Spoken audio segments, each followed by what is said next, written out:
Est-ce que l'inversion des versets dans la prière est permise ou non?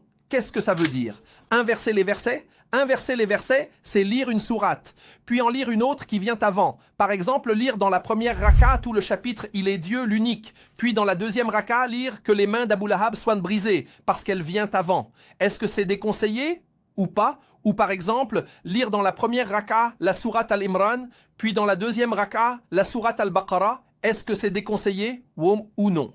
D'abord, la majorité des juristes, ils ont dit que l'inversion des versets dans la prière est déconseillée. Ibn Mas'ud a rapporté que lire le Coran de manière inversée reflète un cœur inversé. Les Hanafites considèrent l'ordre des sourates obligatoires dans la prière, mais permettent aux enfants de lire à l'envers pour l'enseignement. Par exemple, on commence par « Il est Dieu, l'unique » plutôt que par Al-Baqarah. Les Hanafites et Malikites font une exception pour celui qui lit dans la première raka la sourate des gens, puis Al-Baqarah dans la suivante. En dehors de cela, c'est déconseillé. L'imam Ahmad permet cela, affirmant qu'il n'y a pas de problème si une sourate est lue avant une autre dans l'ordre. Pour l'enseignement aux enfants, on commence par des sourates courtes comme « Il est Dieu, l'unique ». Les Hanafites et Malikites permettent de lire la sourate des gens dans la première raka, Al-Baqarah dans la suivante pour ceux qui terminent le Coran. L'imam Ahmad autorise la lecture dans un ordre différent. Al-Ahnaf ibn Qais a lu Al-Kahf puis Yusuf et Omar ibn al-Khattab a prié ainsi, montrant la flexibilité dans l'ordre des sourates. La sourate Al-Baqarah concerne ceux qui terminent le Coran dans la prière. Par exemple, si quelqu'un termine le Coran dans la première raka, puis dans la deuxième raka, il peut lire Al-Baqarah. En dehors de cela, c'est déconseillé. L'imam Ahmad a dit qu'il n'y a pas de problème si une personne lit une sourate, puis une autre qui vient avant. Al-Ahnaf ibn Qais a lu la sourate Al-Kahf dans la première raka et la sourate Yusuf dans la deuxième, priant derrière Omar ibn al-Khattab. Omar a prié avec Al-Kahf puis Yusuf, bien que Yusuf vienne avant Al-Kahf, soutenu par Al-Bukhari. Je pense que c'est déconseillé s'il le fait intentionnellement. Inverser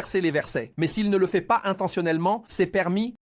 Il enseigne aux enfants à cela, c'est-à-dire que les enfants ne sont pas formés à cela. Il a été rapporté qu'Al-Ahnaf ibn Qais a lu la sourate Al-Kahf dans la première raka, puis dans la deuxième raka, la sourate Yusuf. Et il a été mentionné qu'il a prié derrière Omar ibn al-Khattab que Dieu soit satisfait de lui avec ces deux sourates. Cela signifie que notre maître Omar ibn al-Khattab a prié dans la première raka avec la sourate Al-Kahf et dans la deuxième raka avec la sourate Yusuf, et la sourate Yusuf vient avant la sourate Al-Kahf. C'est ce sur quoi s'est appuyé l'imam Al-Bukhari, et je pense, et Dieu sait mieux, que c'est déconseillé s'il le fait intentionnellement. C'est-à-dire s'il a l'intention d'inverser les versets, alors c'est déconseillé. Mais s'il ne le fait pas intentionnellement, alors c'est permis. Pourquoi ?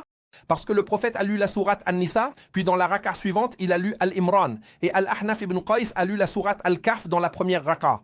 Puis dans la deuxième raka, la sourate Yusuf. Et Abu Omar ibn al-Khattab a fait de même. C'est ce qu'a utilisé l'imam Al-Bukhari pour permettre, donc correctement, si une personne le fait intentionnellement, c'est déconseillé. Mais si ce n'est pas intentionnel, et si dans la première raka, elle lit « Il est Dieu, l'unique », et dans la deuxième raka, elle lit une autre sourate, pas de problème. Et si elle lit « Dis, ô vous les infidèles », alors pas de problème.